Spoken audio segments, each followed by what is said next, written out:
অনেক দিন পর বেশ লাগছে বন ভ্রমণ। মাঝে মাঝে কাজের ফাঁকে এইসব জায়গায় এলে মন খুব ভালো লাগে। শুদ্ধ বাতাস, মাটির সোনা গন্ধ, পাখির কলতান, আহা।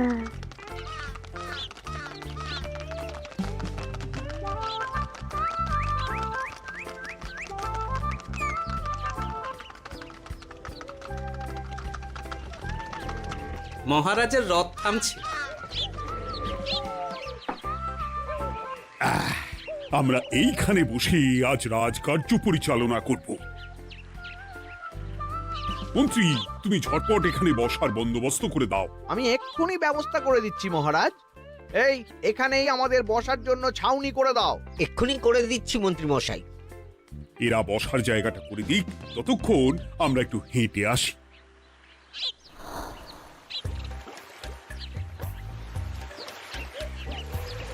সকালবেলা হাঁটা শরীরের পক্ষে খুব ভালো মহারাজ।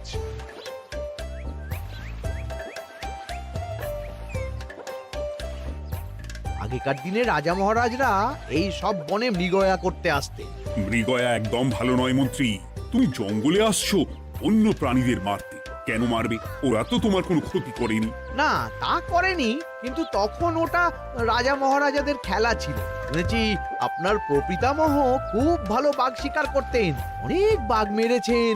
মন্ত্রী, তুমি একটা কথা হয়তো জানো না। আমার প্রপিতামহ শিকার করতেন, কিন্তু কোনো স্বাভাবিক জানোয়ারকে নয়, যে বাঘ মানুষ খেকো হয়ে প্রজাদের ক্ষতি করত। আমার প্রপিতামহ সেই সমস্ত বাঘদেরই মারতেন। এছাড়া উনি বন্য প্রাণী সংরক্ষণ করতে বড়ই ভালোবাসতেন।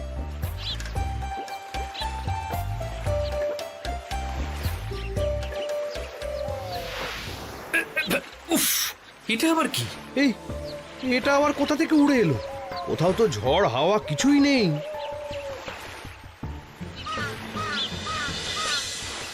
একটা ধাঁধা মহারাজ, এই কাগজে লেখা। ধাঁধা? পড়ো দেখি। জোয়ার ভাটা প্রভুর খেলা, ভাটা হবে হলে বেলা। ভাটা হলেই দেখা যাবে লাল রঙের এক পাথর পাবে। নদীর ধারে গর্ত করে যত্নে সাজাই কলস ভরে। হেথায় হোথায় ছড়িয়ে যাহা, অন্ধকারে জলে তাহা। ঢুকলে চক্ষু ঝলসে যাবে, হাতের কাছে ঘন্টা পাবে। ঠিক ঘন্টা বাজলে পরে পড়বে ঝরে থরে থরে। ঘন্টা যদি হয় ভুল, যেন তুমি হারাবে কুল। ঠিক ঘন্টা চিনতে হলে নকশা দেখো চক্ষু খুলে। সিন্দুক দেওয়ালে হাত দাও, আসল ঘটনা জেনে নাও। ওরে বাবা, খুব দীর্ঘ ধাঁধা। তা মন্ত্রী, তুমি কিছু বুঝলে? এটা একটা গুপ্তধনের নকশা। এর মধ্যে গুপ্তধন কোথায় আছে তার একটা ধারণা দেওয়া আছে। গুপ্তধন? ওটা আমাকে পেতেই হবে, পেতেই হবে। দেখি দেখি, একবার কাগজটা দাও। গোপাল, কাগজটা আগে আমার হাতে দাও, দেখি ভালো করে। এখন নদীতে জোয়ার চলছে গোপাল। একটু পরেই ভাটা শুরু হবে। হ্যাঁ, ভাটা না হলে কিচ্ছু বোঝা যাবে না। এখানে স্পষ্ট লেখা আছে, ভাটা হলেই দেখা যাবে লাল রঙের এক পাথর পাবে। তার মানে আমাদের ভাটা হওয়া পর্যন্ত অপেক্ষা করতে হবে। না, সময় নষ্ট না করে ধাঁধাটার সমাধান করতে শুরু করি। ভাটা হলে একটা লাল রঙের পাথর দেখা যাবে, এই পর্যন্ত পরিষ্কার আছে। বুঝতে হবে ওর পর থেকে।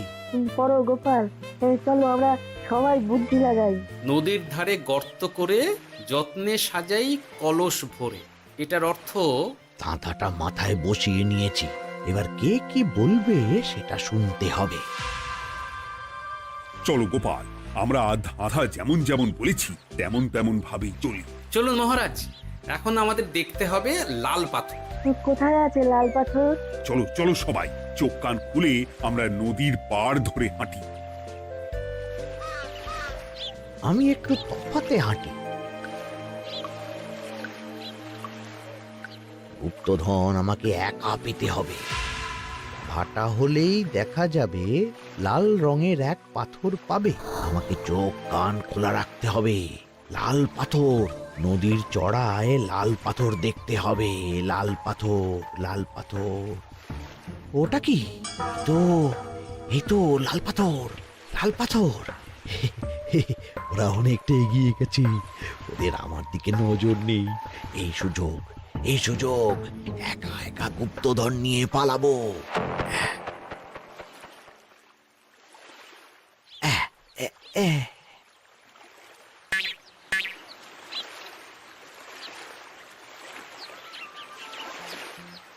কি গো, আমরা তো হেঁটেই চলেছি, লাল পাথর তো কই দেখতে পাচ্ছি না। আরেকটু হাঁটতে হবে মহারাজ, গুপ্তধন বলে কথা, ওকে আর সহজে ধরা দেয়? সেটা অবশ্য সঠিক কথা। আচ্ছা, আমরা সবাই তো আসছি হেঁটে হেঁটে, মন্ত্রী মশাই গেলেন কোথায়? ও কি যে ঘটে! সত্যি তো, মন্ত্রী কোথায়? ও সেনাপতি, মন্ত্রীকে দেখেছো? কই না তো মহারাজ। তাহলে কোথায় গেলেন মন্ত্রী মশাই? এই জঙ্গলে বাঘ ভাল্লুক আছে, শেষে কিনা বাঘে নিল। হায় হায় হায়, মন্ত্রী গিন্নির কাছে আমি কি মুখ দেখাবো? হুম, বাঘ ভাল্লুকের পেটে যাবার লোক তো মন্ত্রী মশাই নন।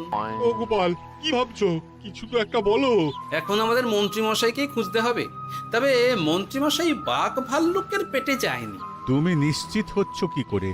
অত পেঁচালো মানুষকে বাঘ ভাল্লুক গন্ধ শুকেই ছেড়ে দেবে, হজম করতে পারবে না। না না না, এখন রসিকতা করার সময় নয়, আমাদের মন্ত্রীকে খুঁজে বার করতেই হবে। কোথায় গেল মন্ত্রী? চলো চলো, গুপ্তধন মাথায় থাক, চলো মন্ত্রীকে খুঁজি। আহ, মন্ত্রী কোথায় গেল কে জানে। একবার পুরো ধাঁধাটা ঝালিয়ে নি।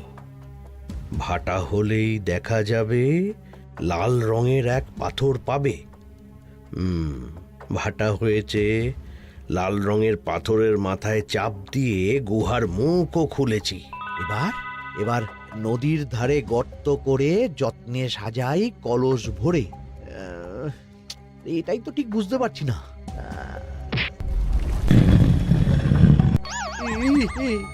এই রে, এবার কি হবে? হ্যাঁ, মহারাজ, কোথাও একটা আওয়াজ হলো। এই, আওয়াজটা কোন দিক থেকে হলো? চলুন সামনে এগিয়ে যাই। আমার মনে হয় আওয়াজটা সামনের দিক থেকে এলো। আমারও তাই মনে হলো। তবে কি মন্ত্রী মশাই লাল পাথরের হদিশ পেয়ে গেছেন? আমাদের চোখে পড়লো না, অথচ মন্ত্রী মশাইয়ের চোখে পড়ে গেল। আসলে আমরা কথা বলতে বলতে গেছি, তাই নজরে পড়েনি। মন্ত্রী মশাই একা একা আমাদের পেছন পেছন আসছিলেন। উনি ইচ্ছে করেই আমাদের পেছনে পেছনে আসছিলেন।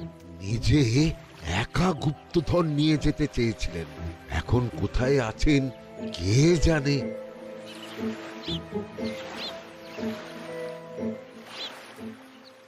এই অন্ধকারে কিছু দেখতে পাচ্ছি না তো। দাঁতাতে কি ছিল? হ্যাঁ, কি ছিল? হেথায় হোথায় ছড়িয়ে যাহা, অন্ধকারে জলে তাহা, ঢুকলে চক্ষু ঝলসে যাবে, হাতের কাছে ঘন্টা পাবে। পেয়েছি পেয়েছি, ঘন্টা ঘন্টা ঘন্টাটা পেতে হবে। ঘন্টাটা ঘন্টাটা ঘন্টা। ভাটা হলেই দেখা যাবে লাল রঙের এক পাথর পাবে, নদীর ধারে গর্ত করে যত্নে সাজাই কলস ভরে, হেথায় হোথায় ছড়িয়ে যাহা, অন্ধকারে জলে তাহা, ঢুকলে চক্ষু ঝলসে যাবে, হাতের কাছে ঘন্টা পাবে। ঠিক ঘন্টা বাজলে পরে পড়বে ঝরে থরে থরে, ঘন্টা যদি হয় ভুল যেন তুমি হারাবে কুল। ঠিক ঘন্টা চিনতে হলে নকশা দেখো চক্ষু খুলে, সিন্দুক দেওয়ালে হাত দাও, আসল ঘটনা জেনে নাও। এবারে ভালো করে ঠান্ডা মাথায় ভাবতে হবে। ভাটা হলেই দেখা যাবে লাল রঙের এক পাথর পাবে। সেই লাল পাথরটাই তো খুঁজে পাওয়া যাচ্ছে না, অথচ মন্ত্রী মশাই খুঁজে পেলেন। আওয়াজটা কোথা থেকে আসছিল? এই কাছে পিঠে এই কোথা থেকে আওয়াজটা আসছিল।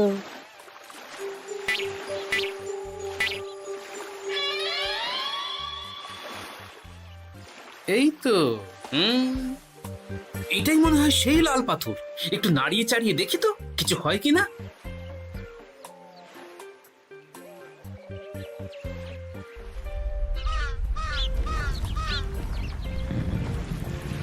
এই তো, কাজ হয়েছে। এই তো সুড়ঙ্গ। আপনারা নিচে নামুন। আপনারা কি দেখছেন সেটা বলবেন মহারাজ। সবাই যদি নেমে যাই, যদি কোনো কারণে সুড়ঙ্গের মুখ বন্ধ হয়ে যায়, তাহলে আর আমরা বাইরে বেরোতে পারবো না মহারাজ। গোপাল ঠিকই বলেছে, আমরা দুজন বাইরে থাকি। মহারাজ আর একটা কথা, কোনো ঘন্টায় হাত দেবেন না, মনে আছে তো? ঘন্টা যদি হয় ভুল, যেন তুমি হারাবে কুল। ওরে বাবা, এই বয়সে আর কুল হারাতে চাই না। ঠিক আছে, তোমার কথাই অক্ষরে অক্ষরে পালন করব। দেখি এই সুরঙ্গে মন্ত্রীমশাইকে দেখতে পাই কিনা। চলুন মহারাজ, সুরঙ্গে নামি। সবাই সাবধানে নামো।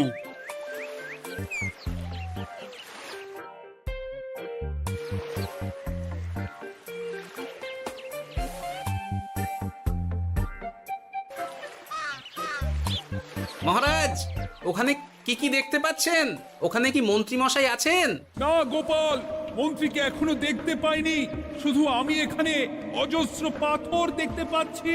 পাথরে পাথরে ছয় লাভ, ছোট বড় অজস্র।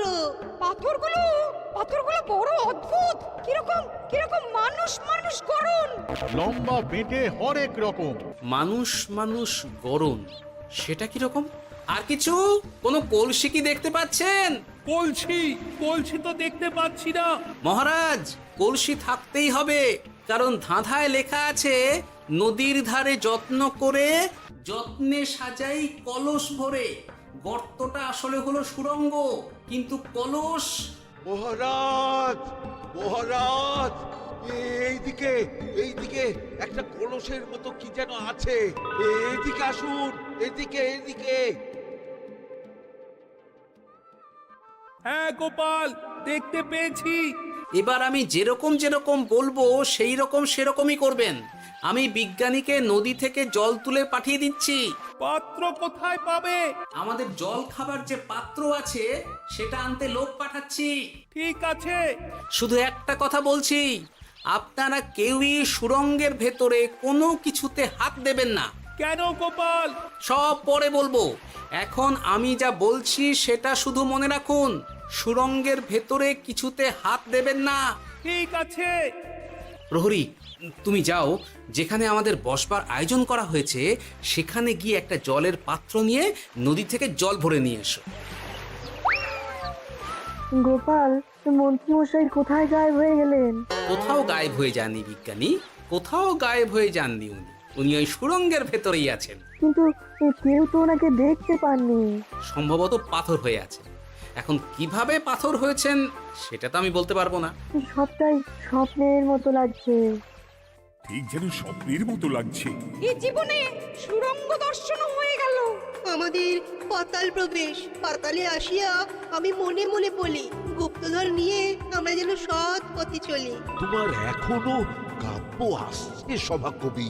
আসছে মানে কাব্যের সাথে আছে রোমাঞ্চ, করছে গা শীত, হচ্ছি আমি অধীর। মহারাজ, জল দিয়ে বিজ্ঞানীকে পাঠাচ্ছি। কি করতে হবে বিজ্ঞানীকে সব বলে দিয়েছি। তুমি ভেতরে আসবে না? আসবো ঠিক সময়ে। এখন আমি যেমন যেমন বলবো আপনি ঠিক তেমন তেমন করবেন। ঠিক আছে। বিজ্ঞানী, যেমন যেমন বললাম ঠিক তেমন তেমন ভাবে কলসিকে জল দিয়ে পরিষ্কার করবে। মনে রেখো, ধাঁধায় আছে কলসি সাজাই যতন কর। তুমি একটা কথা মনে রেখো বিজ্ঞানী, কোথাও হাত দিও না কিন্তু। ঠিক আছে গোপাল, তোমার উপস্থিত বুদ্ধির তুলনা নেই। আমি যাচ্ছি গোপাল। সাবধানে সাবধানে। মহারাজ, বিজ্ঞানী যাচ্ছে। সাবধানে নামো, সাবধানে। মহারাজ, কলসিটা কোথায়? ওই তো, একটু সাবধানে যাও।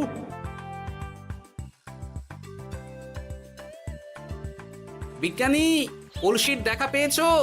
পেয়েছি পেয়েছি পেয়েছি। এবারে কলসিটাকে ভালো করে জল দিয়ে ধুয়ে দাও। কলসির আলোয় সুড়ঙ্গ আলোকিত গোপাল। এরপর কি? ভালো করে দেখুন মহারাজ, কোথাও ঘন্টা দেখতে পাচ্ছেন কিনা? ঘন্টা একটা তো নয়, সার সার ঘন্টা, অনেকগুলো ঘন্টা। সাবধান, ঘন্টায় হাত দেবেন না, শুধু দেখুন।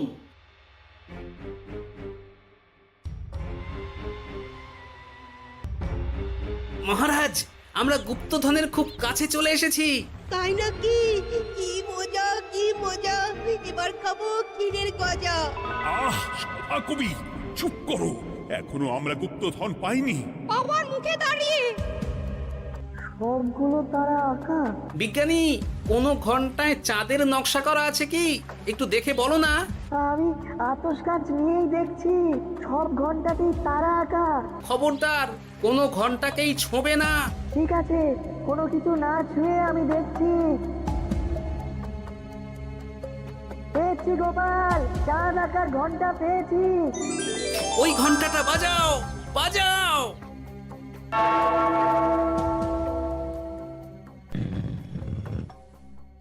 গুপ্তধন পেয়েছেন মহারাজ? বাঁচাও, বাঁচাও, বাঁচাও। বাঁচান মহারাজ, বাঁচান বিজ্ঞানী, মহারাজ, মন্ত্রীর গলা পাচ্ছ না? মহারাজ, আমি পাথর হয়ে আছি, আমাকে মানুষ করুন মহারাজ। তুমি তো মানুষই ছিলে, হঠাৎ করে পাথর হলি কেন? মহারাজ, গুপ্তধন পেয়েছেন? পেয়েছি, তার সাথে মন্ত্রীকেও পেয়েছি। মন্ত্রী এইখানে কোথাও পাথর হয়ে দাঁড়িয়ে আছে। দাঁড়ান মহারাজ, এবার আসছি। সাবধানে এসো। আমি ভেতরে যাচ্ছি, বুঝলে? যদি কোনো কারণে দেখো পাথরটা গুহার মুখটা আটকে দিয়েছে, অমনি তোমাদের কাজ হলো পাথরটাকে ছুঁয়ে ফেলা, বুঝলে? ঠিক আছে গোপাল দাদা। আমার মনে হয় বিপদ আর কিছু ঘটবে না, তবুও সাবধানের তো মান নেই। ঠিক আছে, তুমি নিশ্চিন্তে ভেতরে যাও। বাঁচাও, আমাদের বাঁচাও, আমাদের সবাইকে মানুষ করুন। আমাকে মানুষ করুন মহারাজ। আপনাকে তো মানুষ করা হবে মন্ত্রী মশাই। আগে বলুন, আপনি পাথর হলেন কি করে?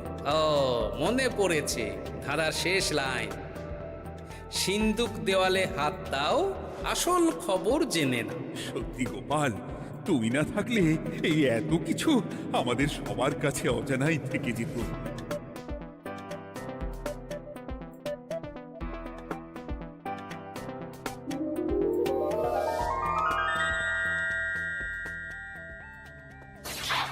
ধন্যবাদ আমাকে মুক্ত করার জন্য। আপনি কে? আমি যক্ষ। আমাকে এই ধন সম্পত্তি পাহারা দেওয়ার জন্য এক ডাকাত দলের সর্দার যক্ষ করে রেখেছিল। আমি 100 বছর ধরে এইখানে যক্ষ হয়ে আছি। আমি তোমার জন্য মুক্ত হলাম গোপাল। এই সম্পত্তি তোমার গোপাল। সম্পত্তি নিয়ে আমি কি করব? আমি এই সব সম্পত্তি মহারাজকে দান করলাম, রাজ্যের অনেক কাজ হবে। তুমি ধন্য গোপাল, তুমি ধন্য। এবার আমার যাবার সময় এসেছে, আমাকে যেতে হবে। যাবার আগে এই পাথরগুলোকে মানুষ করে যান। এরা সব লোভী। আমি আমার সীমিত ক্ষমতায় এই গুপ্তধনের ধাঁধাকে এখানে যারাই ভ্রমণ করতে আসে তাদের হাতে তুলে দিই, কিন্তু কেউ এই ধাঁধার সমাধান করতে পারে না। সবার মনে লোভ কাজ করে, এই লোভ এদেরকে পাথর করে রেখেছে। পাথর হলো কি করে? একটা মানুষ এসে বুক ভরা লোভ নিয়ে আধা পুরো না জেনে পাথরে হাত দিলেই সে পাথর হয়ে যাবে। আমাদের ভুল হয়েছে, আর লোভ করবো না, আমাদের বাঁচাও। আমাকে মুক্ত করে দিন, আমার খুব ভুল হয়েছে মহারাজ, মুক্ত করে দিন আমায়।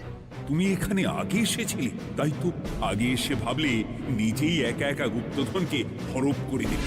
এদিকে তোমাকে না দেখতে পেয়ে আমাদের কত চিন্তা হচ্ছিল। যারা লোভী তারা কারো কথা ভাবে না, শুধু নিজের কথা ভাবে। আমাকে আর একটা সুযোগ দিন, আমি আর লোভ করব না মহারাজ। ও, তোমার কথার কোনো দামই নেই। না মহারাজ, আমাকে আর একটা সুযোগ দিয়ে দেখুন, আমি আর লোভ করব না, আমাকে মানুষ করুন মহারাজ। আমাদের সবাইকে মানুষ করুন, দয়া করে মানুষ করুন। যক্ষরাজ, এদের আপনি ক্ষমা করে দিন। ঠিক আছে, তোমাদের আবার মানুষ করে দিচ্ছি।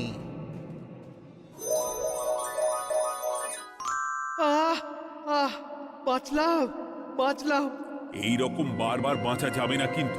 এবার সাপ ব্যাং যাই হবে না কেন, ওইভাবেই থাকতে হবে, এই আমি বলে দিলাম। এবার আমার মুক্তি। মুক্তি নেবার আগে আরেকটা প্রশ্ন, যে ডাকাত সর্দার তার সম্পত্তিকে রাখার জন্য আপনাকে যক্ষ বানিয়েছিল, এই সম্পত্তি তো তাদের, আমরা তো নিতে পারি না। লোভ বড় খারাপ গোপাল, অতিরিক্ত লোভ মানুষকে পশু করে দেয়। ওই ডাকাত দল এই সম্পত্তির জন্য সবাই কাটাকাটি করে মরে গেছে, কেউ আর বেঁচে নেই। সুতরাং এই সম্পত্তিতে তোমার অধিকার আছে, এই সম্পত্তি তুমি গ্রহণ করো। নিলাম আমি, কিন্তু এই সম্পত্তি মহারাজকে আমি দান করলাম। ডাকাত দল জনগণের সম্পদকে লুটেই তো সম্পত্তি বানিয়েছে, তাই আমি জনগণের কাজে লাগবার জন্যই এই সম্পত্তি মহারাজকে দিলাম। সাধু সাধু গোপাল, তোমার জয় হোক। এবার তাহলে আমি যাই, তোমরা সবাই সুখে থেকো আর ভালো থেকো। গোপাল, তোমার তুলনা হয় না। তোমার ঋণ আমি কোনোদিন শোধ করতে পারবো না। তুমি কৃষ্ণনগরের জন্য যা করলে তা ইতিহাসে লেখা থাকবে। না মহারাজ, আমি এমন কিছু করিনি, এই কাজ সবাই করবে। জয় গোপালের জয়, জয় গোপালের জয়, জয় কৃষ্ণনগরের জয়। জয় কৃষ্ণ